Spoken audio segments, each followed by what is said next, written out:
પાલનપુરથી મહત્વના સમાચાર સામે આવે છે ત્યારે પાલનપુર તાલુકાના ગઢ પંથકમાં છેલ્લા એક મહિનામાં ખસા ટાકરવાડા બાદ ગઢમાં બસ સ્ટેન્ડ પર આવેલ ઠાકોર સમાજના કુળદેવી મહાકાળી માતાજીના મંદિરે ધોળા દિવસે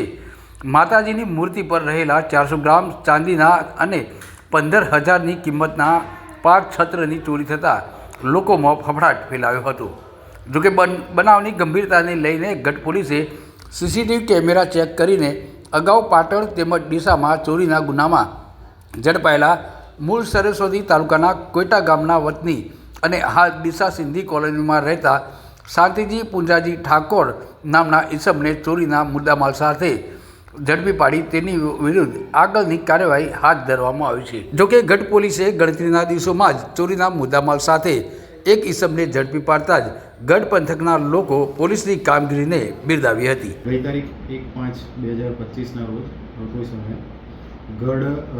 પ્રોપર ગઢ ગામમાં આવેલ મહાકાળી માતાના મંદિરમાંથી કોઈ અજાણ્યા ઈસમો દ્વારા 400 ગ્રામ જેટલા મંદિરના છત્ર ચોરી કરી ગઈ હોય એવી હકીકત મળતા જેના કારણે ગુનો દાખલ કરેલો. ગુનાના કારણે ગામના સીસીટીવી ફૂટેજ ચેક કરતા કોઈ અજાણ્યો ઈસમ મંદિરના છત્ર માતાજીના છત્ર કાઢી લઈ જતો એવું દેખાતું હોય,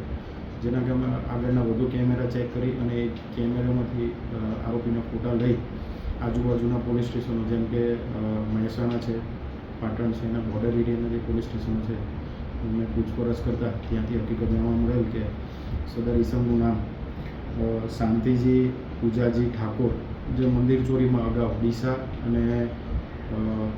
પાટણ ખાતે પકડાયેલ હોય વાગડોદ પોલીસ સ્ટેશનમાં, જ્યાંથી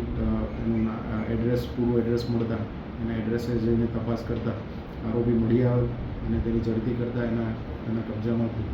સદર મંદિરમાંથી ગયેલ 400 ગ્રામ જે ચાંદીના છત્તર હતા એ મળી આવેલ અને એ ગુનાના કામે હાલ આરોપીને અરેસ્ટ કરેલ છે. વધુ તપાસ ચાલુ છે. તમામ મુદ્દામાલ જે મંદિર ચોરીમાં ગયેલ છે એ રિકવર થઈ ગયેલ છે. આગળની બધી તપાસ ચાલુ છે.